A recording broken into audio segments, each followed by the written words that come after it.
Hello and welcome to a very windy day on Eat Your Backyard, my YouTube channel where I talk about all kinds of edible things. Today I'm going to talk about the brown turkey fig. Brown turkey fig. There are many reasons why you might want a brown turkey fig tree. This is probably the main reason. Copious amounts of figs. I mean, this is not, we're not kidding around here. This is called fig madness. Everywhere you look, figs. If we were to estimate how many figs are on this tree, we would probably not be crazy to say something like, I don't know, 1,000 figs in one tree? Sure.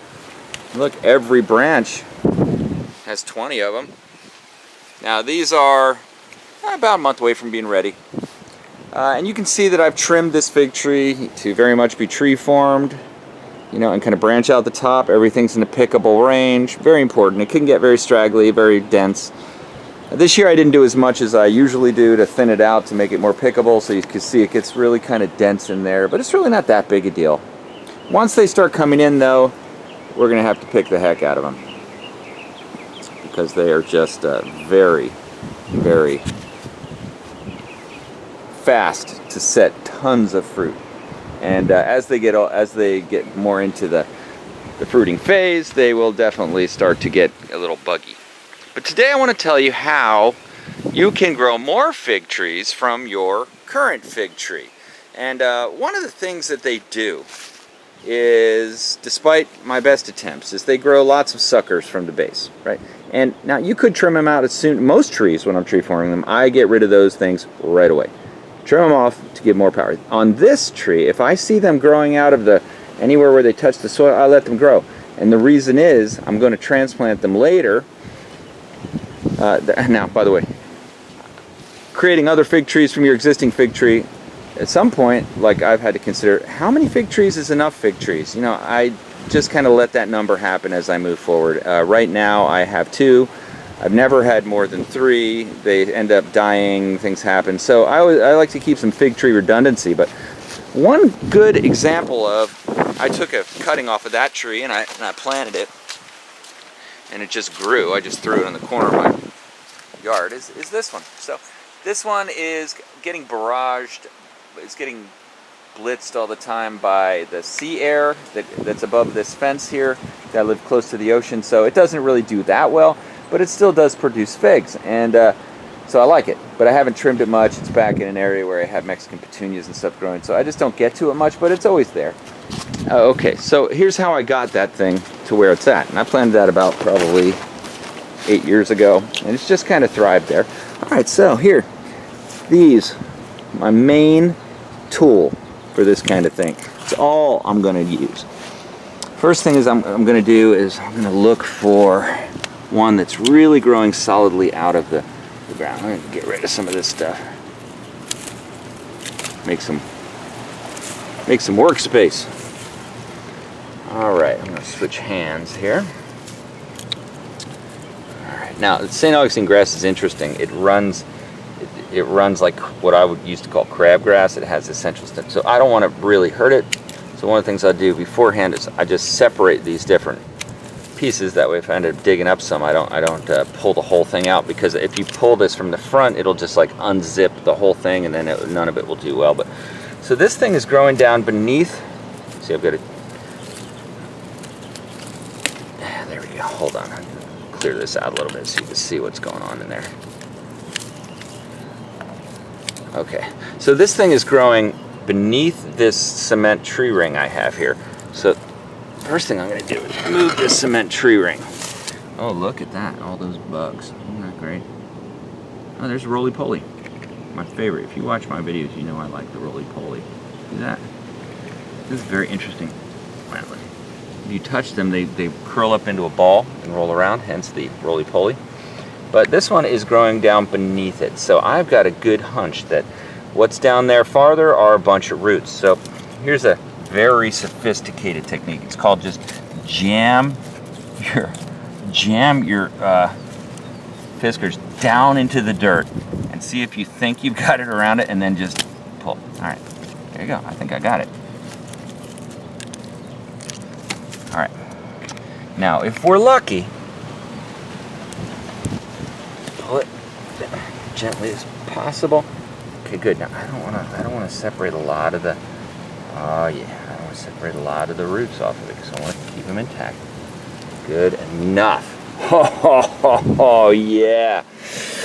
Woo! That is a winner. That is a beautiful cutting. See what the deal is there? It's really not that hard. Now, I didn't, yank it out in a crazy way. I just kind of kept the roots intact. It's a nice mature cutting, and it's ready to transplant. Now, I'm going to transplant that in a second, but before I do that, I think I'll just, let's not overthink it, right? Let's not overthink it, but we've got another one right here. All right, I see. Fig tree cutting mania is kicking in already. This is a little guy, little one. You know what, I'm gonna, actually, oh wow, look at that, little garden snail shell. Isn't that cool?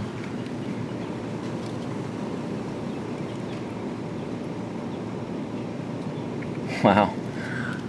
Okay, yeah, I'm not gonna cut this one out. I'm gonna resist my animal instinct to just propagate 5 trees immediately, and I'm gonna let it get a little bigger, because if I plant that one, as small as it is, even if I get a good cutting with the roots in it and so on, if I plant it, it's gonna be right where the sprinklers can get it. I don't think it's gonna have enough energy to succeed, so I'm gonna let it keep growing. I'm gonna intentionally let that do what it does. And you can see here, since I didn't want to damage the grass, it's still intact. All right, so I think we got a winner. All right, we've got a winner. Oh yeah. Okay, now the next thing is where to plant it. Now since it is basically tropical storm over us right now, Averrhoa, I'm making a bunch of videos today. I know it's going to be rainy. In fact, it's like 80% rain chance for the next week every day. So it's going to get a ton of rain. And let's see here. Yeah, I've got my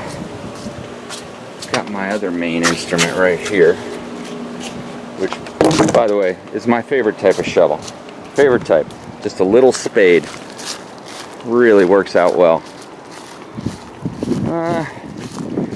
I know this doesn't like sprinkler water too much, and I know it's not going to get too tall.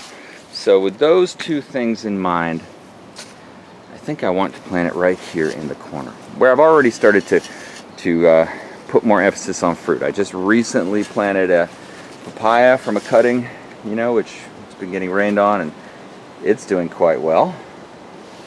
I've got some sugarcane here, which really needs to be removed and transplanted. I've got a very horrible looking Monstera deliciosa, but I know that this area of the yard doesn't get a lot of, well, it's also on the south end of my yard, so it's facing north right here, but it gets shaded by the sun the most out of anything. I'm going to plant it right here. Why not?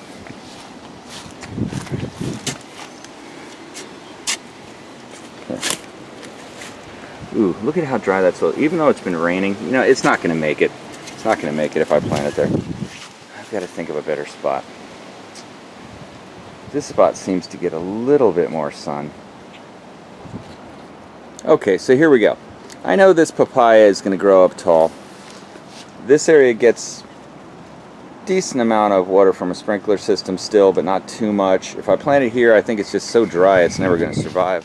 So I'm going to just go ahead and plant it here. And here's my thinking, as flawed as it may be. If I plant it here, this is going to grow up and it can grow under it. It'll get enough brightness here that it'll still get sun, not sprinkled by plus I have really nowhere else to put it, so I'm just kind of planting things in an ad hoc way anyhow. So, alright, so here's the complicated method which I've developed over the years of planting these these fig cuttings.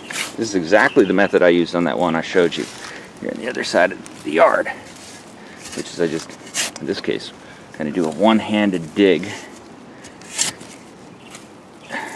Make a little hole. Then you see you put the planting in the hole. Yeah. Just like that. And fill it in.